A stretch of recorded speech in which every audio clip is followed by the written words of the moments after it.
আমার ভাই, ফিলিস্তিনিদের ঈমান অনেক সুন্দর ঈমান। এদের ঈমান দেখে আমার ঈর্ষা হয়। আমরা যখন ব্যথিত হই, আঘাত পাই, তখন আমরা আল্লাহর উপর অভিযোগ শুরু করে দেই। সামান্য থেকে সামান্য আঘাত পেলে আমরা কি করি? আল্লাহর উপর অভিযোগ করি। অথচ আমি দেখলাম তাদের সন্তান, তাদের বাবা মা, তাদের ভাই বোন, তাদের ছোট ছোট বাচ্চাগুলো বোমার আঘাতে শেষ হয়ে গেছে, কিন্তু তারা কি বলছে? হাসবুনাল্লাহু ওয়া নি'মাল ওয়াকিল, আমাদের জন্য আল্লাহই যথেষ্ট, আমাদের উত্তম অভিভাবক হচ্ছেন আল্লাহ। এই কথাগুলো বলছে, দেখছি, আপনারা দেখতে পাচ্ছেন। আল্লাহর প্রতি এদের কোনো অভিযোগ নেই। এদের ঈমান কত সুন্দর ঈমান। এবং তাদের আরেকটা জিনিস হচ্ছে, তারা আমাদের আশায় বসে থাকে না। যখন তাদের কাছে মিসাইল ছিল না, ক্ষেপণাস্ত্র ছিল না, তখন দেখতাম তারা ইট পাটকেল দিয়ে মারত, যুদ্ধ করত। স্মরণ আছে? আপনারা দেখেন নাই? 2014 সালে দেখেন নাই? এবং এর আগে যারা ছিলেন তারা দেখেন নাই? ওদের কাছে যখন মিসাইল ছিল না, তখন তারা ইট পাটকেল দিয়ে ওই ইহুদিদের বিরুদ্ধে লড়াই করত। আর এখন তাদের মিসাইলের ব্যবস্থা হয়েছে, মিসাইল দিয়ে লড়াই করছে। আর সবার হাতে তো আর অস্ত্র থাকে না। সাধারণ মানুষেরা জানে যে এই আকসার অঙ্গনে যদি আসি, বাইতুল মাকদিসের এই সীমানার ভিতরে যদি আসি, তাহলে এই ডাকাত সন্ত্রাসী ইহুদিরা আমাদেরকে মারবে। একথা জানার পরেও তারা নির্দ্বিধায় এখানে আসছে এবং তারা সালাতের জন্য আসে। এদের ঈমান কত সুন্দর ঈমান। তারা নির্ঘাত নিশ্চিত মৃত্যু জানার পরও আজ পর্যন্ত শুনলাম না একটা ফিলিস্তিনি বলল, আল্লাহ তুমি কেন এমন করলে। এই কথাটা বলতে দেখি না। ওরা দিন শেষে বলে হাসবুনাল্লাহু ওয়া নি'মাল ওয়াকিল, আল্লাহ আমাদের জন্য যথেষ্ট, আল্লাহ হচ্ছেন আমাদের উত্তম অভিভাবক। এদের ঈমান কত সুন্দর ঈমান, এদের ঈমান কত সুন্দর ঈমান, এদের ঈমান কত সুন্দর ঈমান। এদের ঈমান নির্ভেজাল ঈমান। এদের ঈমানের মাঝে কোনো কলুষতা নেই, এদের ঈমানের মাঝে কোনো ভেজাল নেই। ভেজাল তো হলো আমাদের ঈমানের মাঝে, কলুষতা হলো তো আমাদের ঈমানের মাঝে।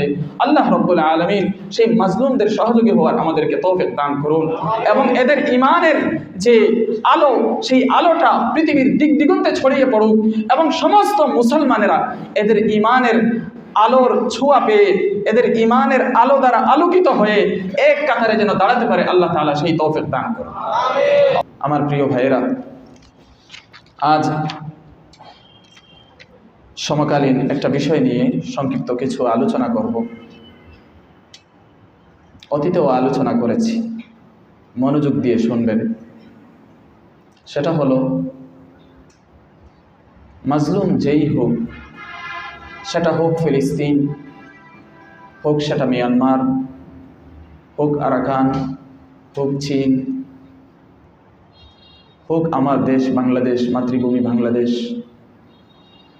যেটাই হোক, এই মুসলিমদের ব্যাপারে আমাদের কার কি করণীয়। আমি 4টা কথা বলবো মৌলিকভাবে।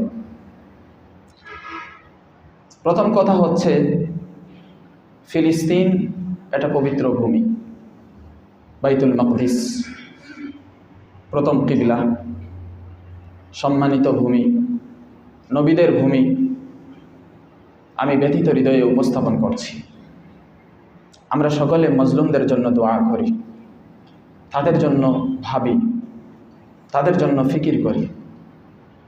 বিশেষ করে গত 2023 সালের 7 অক্টোবর পরবর্তী ফিলিস্তিনের উপর চলমান ট্র্যাজেডি এবং চলমান রমজান মাসে গত 3-4 দিন ধরে তাদের উপর যে আগ্রাসন, এগুলোর দ্বারা আমাদেরকে অস্থির করে তুলছে। এই অবস্থায় আমাদের কার কি করণীয়। নবীজি সাল্লাল্লাহু আলাইহি ওয়াসাল্লাম বলেছেন, যা রিয়াদুস সালিহিনে 189 নম্বর হাদিসে এসেছে, সুনানে ইবনে মাজাহ 4013 নম্বর হাদিসে এসেছে, সুনানে নাসাই 5008 নম্বর হাদিসে এসেছে। নবীজি বলেন, তোমাদের মাঝে যে ব্যক্তি কোনো গর্হিত কাজ দেখে, সে যেন তা নিজ হাতে পরিবর্তন করে, অর্থাৎ নিজের সামর্থ্য, সক্ষমতা, ক্ষমতা দ্বারা যেন সে পরিবর্তন করে দেয়। যদি সে তাতে সক্ষম না হয়, ক্ষমতা না রাখে, তাহলে নিজের জবান দ্বারা যেন তা পরিবর্তন করে। যদি তাতেও সক্ষম না হয়, তাহলে অন্তর দ্বারা যেন তা পরিবর্তন করে। অন্তর দ্বারা ঘৃণা করার মাধ্যমে এবং ফিকির করার মাধ্যমে যে কাজটা কিভাবে করা যায়, এই গর্হিত কাজটাকে কিভাবে বদলানো যায়, উল্টানো যায়, প্রতিহত করা যায়, পাল্টানো যায়, এই ফিকির যেন করে। আর এটা হলো সবচেয়ে দুর্বল ঈমান, ওয়াযালিকা আযআফুল ঈমান, যে আর কিছু না পারলেও অন্তর দ্বারা ঘৃণা করবে এবং এটাকে পরিবর্তন করার জন্য ফিকির করবে। এটা হলো ঈমানের সর্বনিম্ন স্তর, সবচেয়ে দুর্বল স্তর, এর নিচে আর কোনো স্তর নাই। গর্হিত কাজ প্রতিহত ও পরিবর্তন করার তিনটি স্তর বা তিনটা প্রকার আমাদের সামনে। একটা হলো ক্ষমতা দ্বারা পরিবর্তন করে দেওয়া, আরেকটা হলো জবান দ্বারা পরিবর্তন করে দেওয়া, আর আরেকটা হলো অন্তর দ্বারা পরিবর্তন করে দেওয়া।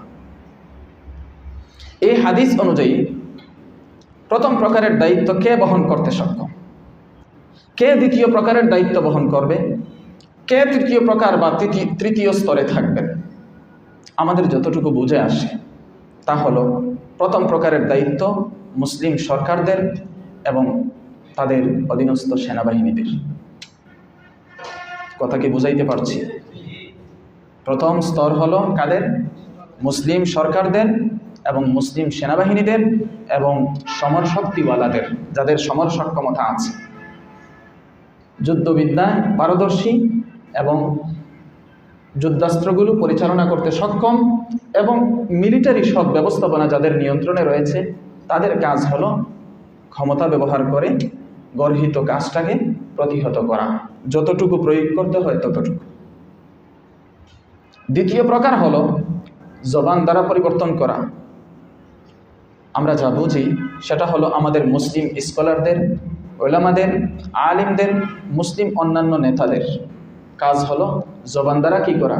পরিবর্তন করা। জবান দ্বারা কথা বলা, যার কথার পাওয়ার যতটুকু। আলিমদের কাজ হচ্ছে দালিলিকভাবে বিষয়টা ফুটিয়ে তোলা এবং জনগণকে সঠিক রাস্তা দেখানো এবং সঠিক পথে উদ্বুদ্ধ করা, হেদায়েতের পথ বাতলিয়ে দেওয়া। নেতাদের কাজ হচ্ছে হেদায়েতের পথে মানুষগুলোকে পরিচালিত করা, যে এটা হচ্ছে সঠিক পথ, এটা হচ্ছে অন্যায়ের পথ, তোমরা ন্যায়ের পথে ঐক্যবদ্ধ হও, অন্যায়ের বিরোধিতা করো। এই কাজ হচ্ছে আলিমদের, স্কলারদের এবং নেতাদের।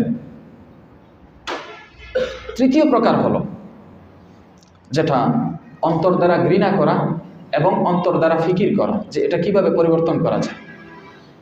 আমরা যা বুঝি এটা হলো সাধারণ জনতা এবং সমর শক্তিহীনদের এবং জবান সঠিকভাবে ব্যবহার করতে যারা অক্ষম তাদের। অন্তর দ্বারা ঘৃণা করবে এবং এটাকে ঘৃণা করে শুধু বসে থাকলে হবে না, বরং এটাকে কিভাবে ঘোরানো যায়। যেমন এই কাজটা 100 জনের কাজ, আমি একা, তাহলে আমার এখন ফিকির থাকবে যে এই কাজ বন্ধ করা আমার দ্বারা তো সক্ষম না, আমার ক্ষমতা নেই, আমি জবান দ্বারা প্রতিবাদ করতেও সক্ষম না, আমার সেটাও নেই। তাহলে 1 নম্বর হলো আমি ঘৃণা করব, আর 2 নম্বর হলো ফিকির করব 100 জন দ্বারা এটাকে প্রতিহত করা যায়, আমি 100 জন কিভাবে ব্যবস্থা করা যায় সেটার ফিকির করব। আমি বুঝাইতে পারছি বিষয়টা? এখন আমরা কে কোন স্তরে আছি সেটা আমাদের ভাবতে হবে। আমরা কি প্রথম স্তরের, আমরা কি দ্বিতীয় স্তরের, নাকি আমরা তৃতীয় স্তরের? যে যে স্তরের তার ওই স্তরের কাজ করা তার দায়িত্ব রাসূলুল্লাহ সাল্লাল্লাহু আলাইহি ওয়াসাল্লামের হাদিস অনুসারে। এটা হলো আমার প্রথম কথা। মাজলুমদের ব্যাপারে আমার দ্বিতীয় কথা হচ্ছে, আমাদের যাদের জবানি শক্তি আছে, অন্তর শক্তি আছে, সমর শক্তি নেই, মিলিটারি ফোর্স নেই, আমরা তারা জবান ব্যবহার করেই, অন্তর ব্যবহার করেই জালিমদের গর্হিত কাজ পরিবর্তনের চেষ্টার অংশ হিসেবেই সকল মুসলিম দাবিদার সরকার এবং সকল মুসলিম দাবিদার সেনাবাহিনীর কাছে আমাদের সবিনয়ে কিছু আবেদন আছে একজন মুসলমান হিসেবে। 1 নম্বর আবেদন, হে পুরো বিশ্বের মুসলিম দাবিদার সরকার ও সেনাগণ, আমরা সাধারণ, আমরা রাজনীতি ও যুদ্ধ সম্পর্কে অজ্ঞ, তাই নিবেদন আপনাদের কাছে যে আপনারা মাজলুম ফিলিস্তিনি এবং বিশ্বের সকল মাজলুমদের লক্ষ্য করে সরকারিভাবে দায়িত্বশীলতার জায়গা থেকে বলুন, হে মাজলুম মুসলমানগণ, নিঃসন্দেহে তোমাদের রক্ত আমাদের রক্ত। সরকারদের পক্ষ থেকে বলুন, সেনাবাহিনীদের পক্ষ থেকে বলুন, যারা নিজেদেরকে মুসলমান মনে করে, যে হে মাজলুমেরা, তোমাদের রক্ত আমাদের রক্ত, তোমাদের সন্তানদের রক্ত আমাদের সন্তানদের রক্ত।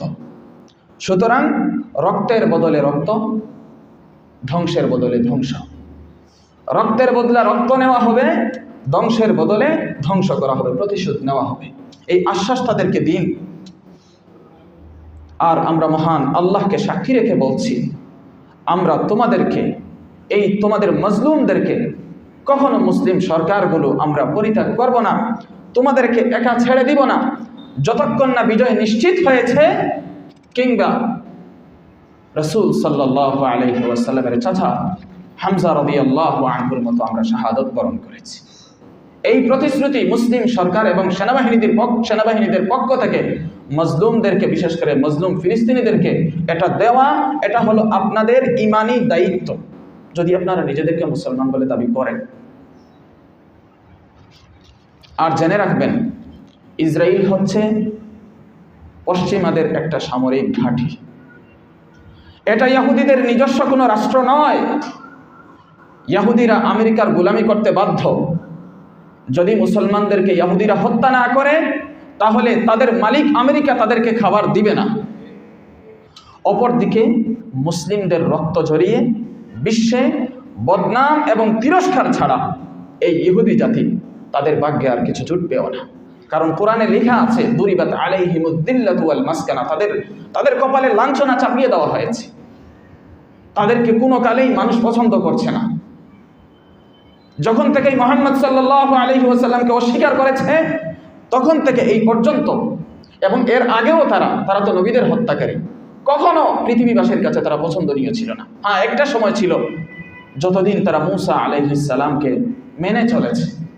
যখন থেকে নবীর আনুগত্য ছেড়েছে, তখন থেকে এরা অভিশপ্ত। হ্যাঁ, কখনো আল্লাহ তাআলা মুসলমানদেরকে পরীক্ষা করার জন্য এবং মুসলমানদের গাফলতি দূর করার জন্য ওই ইহুদিদেরকে চাপিয়ে দেন তাদের উপর। কিন্তু এই চাপিয়ে দেওয়ার পরেও বদনাম ওই ইহুদিদের গাড়িই চাপে। আর মুসলমানদের ব্যাপক শাহাদত অর্জনের পর পরিস্থিতি মুসলমানদের পক্ষেই আসবে। আমার 2 নম্বর আহ্বান, মুসলিম দাবিদার সরকার এবং সকল সেনাপতিগণ, আপনারা জালিমদের সাথে বাণিজ্যিক, অর্থনৈতিক, কূটনৈতিক, সামরিক সম্পর্ক আপনারা বিচ্ছিন্ন করুন। আপনারা কম নয়, আপনারা প্রায় 57 থেকে 59 বা 60টা রাষ্ট্র। আফসোস হয়, মিশরের মতো শক্তিধর রাষ্ট্র, ওরা কিন্তু মুসলিম দাবিদার। জানি না কি হয়েছে, এভাবে মানুষ মারছে কিন্তু তাদের কোনো অনুভূতি নেই। অথচ শার্লি এবদোতে যখন নবীজি সাল্লাল্লাহু আলাইহি ওয়াসাল্লামের ব্যঙ্গাত্মক কার্টুন তৈরি করলো, তখন একজন মুসলিম আত্মঘাতী হামলা চালিয়ে ফ্রান্সে যখন 2-4টা শয়তানকে জাহান্নামে পাঠিয়েছিল, তখন এই বিশ্ব নেতারা, যারা নিজেদেরকে মুসলিম নেতা দাবি করে, ওরা সেই 2 জন কুলাঙ্গারের জন্য সমবেদনা প্রকাশ করার জন্য মিডিয়ার সামনে আসতে পারল। আর ফিলিস্তিনিদেরকে গণহারে হত্যা করছে, এদের কিছু করার থাকে না। আল্লাহ এদেরকে হেদায়েত দিক। কিন্তু তারা তো নিজেদেরকে মুসলমান দাবি করে, এজন্য কথাগুলো বলছি। 3 নম্বর, হে পুরো বিশ্বের মুসলিম দাবিদার সরকার ও সেনাগণ, জালিমদের বিরুদ্ধে আপনারা ঐক্যবদ্ধ রাজনৈতিক এবং সামরিক পদক্ষেপ গ্রহণ করুন। 4 নম্বর আহ্বান, পুরো বিশ্বের মুসলিম দাবিদার সরকার ও সেনাগণ, আমরা যারা সামরিক নিয়মকানুন থেকে বঞ্চিত, যুদ্ধের কোনো চিন্তা কিংবা প্রস্তুতি থেকে বেখবর, তবে জবানি শক্তি আছে এবং জুলুমকে চিরতরে বন্ধ করার ফিকির আছে, তাদেরকে আপনারা সামরিক প্রশিক্ষণ দিয়ে ইসলাম ও মুসলমানদের, মুসলিম দেশ ও জাতির কল্যাণে ব্যবহার করুন। আপনারা যদি আমাদেরকে ব্যবহার করেন ভালো কাজে, তাহলে দেশ ও জাতির ভালো হবে। আর যদি ভালো কাজে ব্যবহার না করেন, আল্লাহ না করুক, অজান্তেই কে কোন পথে চলে যাবে, তখন আর নিয়ন্ত্রণে রাখতে পারবেন না। 5 নম্বর, হে পুরো বিশ্বের মুসলিম দাবিদার সরকার ও সেনাগণ, জালিমদের থেকে রাষ্ট্রীয়ভাবে আমদানি রফতানি বন্ধ করুন। বিচ্ছিন্নভাবে ব্যক্তিগতভাবে কিছু করলে এগুলাতে কিছু তেমন একটা আসে যায় না। রাষ্ট্রীয়ভাবে আপনারা আমদানি রপ্তানি বন্ধ করুন। এই গেল আমার দ্বিতীয় কথা। মাজলুমদের ব্যাপারে আমার তৃতীয় কথা হচ্ছে, আমাদের যাদের হাতের শক্তি নেই, অর্থাৎ সমর শক্তি নেই, ক্ষমতা নেই, তবে জবানি এবং ফিক্রি চিন্তা শক্তি আমাদের আছে, জবানের শক্তি আমাদের আছে, তারা দেশ ও মুসলমানদের ক্ষতি না করে, দেশ ও মুসলমানদের ক্ষতি না করে সভা সমাবেশ বিক্ষোভ মিছিল ছাড়াও আরও যা যা করতে পারি আমরা কোনো বাধা ছাড়াই, এগুলোর মাঝে 1 নম্বর বিষয় হচ্ছে আমরা জালিমদের পণ্য ক্রয় নিজে বর্জন করা এবং অন্যকে বর্জনে উৎসাহিত করা। তবে পূর্বের যে মালামালগুলো তাদের মালামাল আছে এগুলো নষ্ট করে আমরা নিজের ক্ষতি করব না, কারণ এগুলো তো আমাদের নিজের টাকা দিয়ে কিনেছি। অনেকে আবেগে নিজের দোকানের মাল নষ্ট করে ফেলে, একথা বলা হয়নি। যা আনছেন আনছেন, নতুন করে আনবেন না, নতুন করে দোকানে ঢুকাবেন না। কিন্তু আপনি 2 দিন পরেই আনেন, আর এখন কি করছেন? নিজের পয়সার জিনিসগুলা নষ্ট করছে বা আরেকজনের দোকানে গিয়ে ভাঙ্গাভাঙ্গি করছে। এজন্য বলছি, নিজের ক্ষতি না করে, দেশের ক্ষতি না করে যেভাবে করা যায় সেটা হলো ওদের পণ্য বর্জন করব, কিন্তু নিজের দোকানের মালামাল কি করব না? নষ্ট করব না। 2 নম্বর হলো 5 ওয়াক্ত সালাত গুরুত্বের সাথে জামাতের সাথে আদায় করা এবং সালাত শেষে একাকী মাজলুমদের জন্য মন খুলে দোয়া করা এবং ইসলামের যে বিধানগুলো, যেমন এখন রমজান মাস, যে বিধানগুলো পালন করা। আমরা যদি নামাজই পালন না করি, আমরা আসলে কেমন মুসলমান? আর এই মুসলমানদের প্রতি আমাদের কি দরদ আছে? আল্লাহর বিধান পালনে আমরা মনোযোগী হই, যত্নবান হই। নাম্বার 3, মুস্তাহাব হিসাবে ফজরের সালাতে কুনুতে নাজেলা ইমাম সাহেব কর্তৃক চালু করা, তবে মুসল্লিরা যেন বিভ্রান্ত না হয় বিষয়টা বুঝাইয়া দেওয়া। আমরা অতীতেও তো করেছি, স্মরণ আছে। নাম্বার 4, সুযোগ যদি থাকে তাহলে মাজলুমদের জন্য আর্থিক সাহায্য প্রেরণ করা। এই সুযোগ আলহামদুলিল্লাহ আছে। আপনাদের যদি কারো অজানা থাকে আমার সাথে যোগাযোগ করবেন। আমাদের দেশের অনেক ওখানে আছে এবং আলিমদেরও বিশাল একটা দল ওখানে আছে, সাহায্য সহযোগিতা করছে, আর্থিক সাহায্য সহযোগিতা করছে। পুরো রমজান মাসে তারা ওখানে আছে, রমজান পরেও থাকবে। এছাড়াও যদি আপনাদের কারো পরিচিত থাকে কেউ, পাঠাবেন। 5 নম্বর, কারো সুযোগ থাকলে মাজলুমদের কাঁধে কাঁধ মিলিয়ে সংগ্রামে অংশগ্রহণ করা। যেমন অনেকে প্রবাসে আছে, সুযোগ আছে যে তাদের সাথে মিলিত হওয়ার, যদি পারেন সুযোগ আছে, গ্রহণ করেন। এই সুযোগ আর পাবেন না। আমরা এখান থেকে বলি, যদি আমাদের সুযোগ হতো, তো যাদের সুযোগ হয়েছে তারা শরিক হন। নাম্বার 6, জুলুম, বাড়াবাড়ি, আল্লাহর পথে বাধা দেওয়া, সুদ বক্ষণ করা, মানুষের মাল অন্যায়ভাবে বক্ষণ করা। এই যে 4টা ভয়াবহ বিষয়, এই 4টা কারণে জালিম ইহুদিরা আল্লাহ প্রদত্ত অনেক হালাল থেকে বঞ্চিত হয়েছে। এই জন্য এই কারণসমূহ থেকে আমাদের মুসলমানদের দায়িত্ব হলো দূরে অবস্থান করা, জুলুম না করা, বাড়াবাড়ি না করা, আল্লাহর পথে বাধা না দেওয়া, সুদ বক্ষণ না করা, মানুষের মাল অন্যায়ভাবে বক্ষণ না করা। আপনি যদি এগুলোই করেন তাহলে বুঝবো কিভাবে আপনার দিলের ভিতরে এই মাজলুমদের জন্য ব্যথা বেদনা আছে। 7 নম্বর বিষয় হচ্ছে, প্রত্যেকে নিজ মহল্লার যোগ্য ইমামের তত্ত্বাবধানে নিজেকে পরিপূর্ণ মুমিন ও মুসলিম হিসেবে গঠন করা। বাস্তবেই নিজের মহল্লার ইমাম অযোগ্য মনে হলে দেশের যে কোনো প্রান্তের একজন যোগ্য আলিমের সরাসরি তত্ত্বাবধানে, অনলাইন তত্ত্বাবধান নয়, সরাসরি তত্ত্বাবধানে নিজেকে গঠন করা। আপনি আপনার ধর্মীয় দিক থেকে আপনি আগাতে পারবেন না আপনার ধর্মীয় ব্যক্তিত্ব ছাড়া। আপনার সেটা বুঝতে হবে, মানতে হবে আপনাকে। এই জন্য নিজেকে ওভাবে গঠন করা। নাম্বার 8, কেবল আল্লাহর ইবাদত করা, সমস্ত অপশক্তি, তাগুতকে, শয়তানকে পরিহার করা। নাম্বার 9, মাজলুমদের ব্যাপারে করণীয় যে বিষয়গুলো এই যে বললাম এবং আরও অনেক কিছু আছে, এগুলো বেশি বেশি করে প্রচার করা, এটাও একটা কাজ। 10 নম্বর, চিরলাঞ্ছিত অভিশপ্ত ইহুদি এবং পথভ্রষ্ট খ্রিস্টানদের কৃষ্টি কালচার ছেড়ে কেবলই সর্বশেষ ও সর্বশ্রেষ্ঠ নবী ও রাসূল মুহাম্মদ আলাইহিস সালাম এবং তার অনুসারী সাহাবা রাদিয়াল্লাহু আনহুমের বিশ্বাস আদর্শ, কৃষ্টি কালচার গ্রহণ করা। যদি তা না করি তবে লাঞ্ছনা এবং মুখাপেক্ষিতা আমাদেরকে বেষ্টন করে রাখবে। যেই লাঞ্ছনা ও মুখাপেক্ষিতা ইহুদিদের ভাগ্যে জুটেছে কুফর এবং অন্যায়ভাবে নবীদেরকে হত্যা করার কারণে, আমাদের ভাগ্যেও এভাবে লাঞ্ছনা জুটবে যদি আমরা আমাদের নিজেদেরকে রাসূল সাল্লাল্লাহু আলাইহি ওয়াসাল্লাম এবং সাহাবাদের আদর্শের উপর নিয়ে না যাই, সেই আদর্শে না চলে। এই গেল আমার তৃতীয় কথা মজলুমদের ব্যাপারে। চতুর্থ যে কথা সেটা হলো,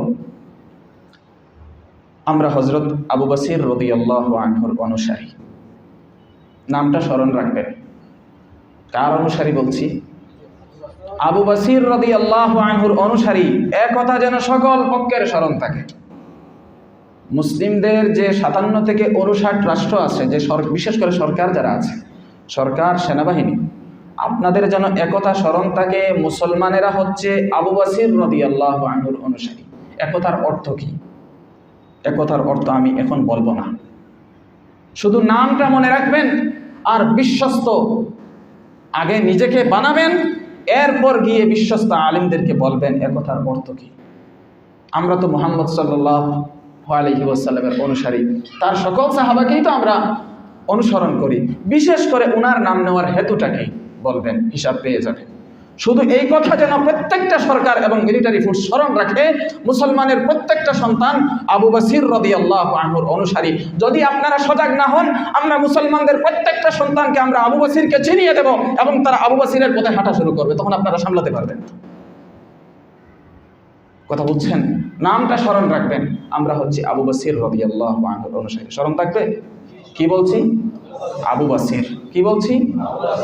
এটা একটা নাম, এটা একটা ইতিহাস, এটা একটা ঐতিহ্য, এটা হলো শয়তানের জন্য একটা অ্যাটম বোম। আবু বসির রাদিয়াল্লাহু আনহুর অনুসারী। জগতের সমস্ত দরজাগুলো যদি বন্ধ করে দেওয়া হয়, তাহলে আবু বসিরের পথে আমরা ছুটব, তখন আমাদেরকে আর দমাতে পারবে না ইনশাআল্লাহ। অতীতেও পারে নাই, তোমরাও পারবে না। এই জন্য দায়িত্ব হলো নিজেদের দায়িত্ব পালন করো, সব মুসলমানেরা তোমাদের অধীনে চলবে। আর দায়িত্ব ভুলে যাও, ওরা আবু বসিরের পথে হাঁটবে। কোনো মুফতি এদেরকে বোঝাতে পারবে না, কোনো মাওলানা এদেরকে বোঝাতে পারবে না, কোনো সরকার এদেরকে বোঝাতে পারবে না। এরা ওদের ওই সাহাবীর পথে ছুটা শুরু করবে। 2 নম্বর বিষয় হলো, সকল পক্ষের যেন স্মরণ থাকে কোরআনের সূরা মুহাম্মাদের শেষ আয়াত। সূরা মুহাম্মাদের 38 নম্বর আয়াত হচ্ছে, ওয়া ইন তাতাওয়াল্লাউ ইস্তাবদিল কওমান গায়রাকুম সুম্মা লা ইয়াকুনু আমসালাকুম। তোমরা যদি মুখ ফিরিয়ে নাও, তবে তিনি তোমাদের পরিবর্তে অন্য সম্প্রদায় সৃষ্টি করবেন, অতঃপর তারা তোমাদের মতো হবে না। আল্লাহ আমাদের মুখাপেক্ষী নয়, আল্লাহ মুসলিম সরকারদের মুখাপেক্ষী নয়, আল্লাহ মুসলিম সেনাবাহিনীদের মুখাপেক্ষী নয়, আল্লাহ আলিমদের মুখাপেক্ষী নয়, আল্লাহ এই আমজনতার মুখাপেক্ষী নয়। সবাই যদি মাজলুমদের থেকে মুখ ফিরিয়ে নেয়, আল্লাহ রাব্বুল আলামিন নতুন একটা সম্প্রদায় সৃষ্টি করবেন, যারা এই মাজলুমদের জন্য কাজ করবে, আর আমরা বঞ্চিত হয়ে যাব। আল্লাহ আমাদেরকে বঞ্চিত হওয়া থেকে হেফাজত করুন, সবাই বলে। আপনারা কি আমার আলোচনাগুলো বুঝছেন? কোনো বাড়াবাড়ি মনে হয়েছে? যার যে দায়িত্ব, আলোচনা যদি বুঝেন তাইলে বুঝবেন আপনি আমি কে কোন পর্যায়ে আছি, প্রথম পর্যায়ে না দ্বিতীয় পর্যায়ে না তৃতীয় পর্যায়ে, কার কোন কাজ, এবং সবগুলো বিষয় মোটামুটিভাবে আমি আলোচনা করেছি। আল্লাহ রাব্বুল আলামিন আমাদেরকে মজলুমদের সহযোগী হওয়ার তৌফিক দান করুন, বিশেষ করে মজলুম ফিলিস্তিনিদের সহযোগী হওয়ার তৌফিক দান করুন। আমার ভাই, ফিলিস্তিনিদের ঈমান অনেক সুন্দর ঈমান। এদের ঈমান দেখে আমার ঈর্ষা হয়। আমরা যখন ব্যথিত হই, আঘাত পাই, তখন আমরা আল্লাহর উপর অভিযোগ শুরু করে দেই।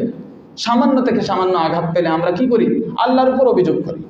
অথচ আমি দেখলাম তাদের সন্তান, তাদের বাবা মা, তাদের ভাই বোন, তাদের ছোট ছোট বাচ্চাগুলো বোমার আঘাতে শেষ হয়ে গেছে, কিন্তু তারা কি বলছে?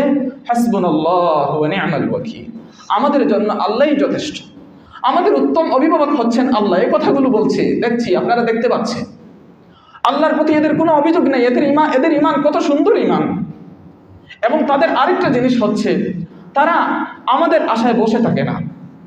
যখন তাদের কাছে মিসাইল ছিল না, ক্ষেপণাস্ত্র ছিল না, তখন দেখতাম তারা ইট পাটকেল দিয়ে মারত, যুদ্ধ করত। স্মরণ আছে? আপনারা দেখেন নাই? 2014 সালে দেখেন নাই? এবং এর আগে যারা ছিলেন তারা দেখেন নাই? ওদের কাছে যখন মিজাইল ছিল না তখন তারা ইট পাটকেল দিয়ে ওই ইহুদিদের বিরুদ্ধে লড়াই করত, আর এখন তাদের মিজাইলের ব্যবস্থা হয়েছে, মিজাইল দিয়ে লড়াই করছে। আর সবার হাতে তো আর অস্ত্র থাকে না। সাধারণ মানুষেরা জানে যে এই আকসার অঙ্গনে যদি আসি, বাইতুল মাকদিসের এই সীমানার ভিতরে যদি আসি, তাহলে এই ডাকাত সন্ত্রাসী ইহুদিরা আমাদেরকে মারবে। একথা জানার পরেও তারা নির্দ্বিধায় এখানে আসছে এবং তারা সালাতের জন্য আসে। এদের ঈমান কত সুন্দর ঈমান! তারা নির্ঘাত নিশ্চিত মৃত্যু জানার পরও আজ পর্যন্ত শুনলাম না একটা ফিলিস্তিনি বলল, আল্লাহ তুমি কেন এমন করলে, এই কথাটা বলতে দেখি না। ওরা দিন শেষে বলে হাসবুনাল্লাহু ওয়া নি'মাল ওয়াকিল, আল্লাহ আমাদের জন্য যথেষ্ট, আল্লাহ হচ্ছেন আমাদের উত্তম অভিভাবক। এদের ঈমান কত সুন্দর ঈমান! এদের ঈমান কত সুন্দর ঈমান! এদের ঈমান কত সুন্দর ঈমান! এদের ঈমান নির্ভেজাল ঈমান। এদের ঈমানের মাঝে কোনো কলুষতা নেই, এদের ঈমানের মাঝে কোনো ভেজাল নেই। ভেজাল তো হলো আমাদের ঈমানের মাঝে, কলুষতা হলো তো আমাদের ঈমানের মাঝে। আল্লাহ রাব্বুল আলামিন সেই মাজলুমদের সহযোগী হওয়ার আমাদেরকে তৌফিক দান করুন এবং এদের ঈমানের যে আলো, সেই আলোটা পৃথিবীর দিক দিগন্তে ছড়িয়ে পড়ুক এবং সমস্ত মুসলমানেরা এদের ঈমানের আলোর ছোঁয়া পেয়ে, এদের ঈমানের আলো দ্বারা আলোকিত হয়ে এক কাতারে যেন দাঁড়াতে পারে। আল্লাহ তাআলা সেই তৌফিক দান করুন। আমিন। ওয়া মা আলাইনা ইল্লাল বালাগুল মুবিন। وكذلك جعلناكم أمة وسطا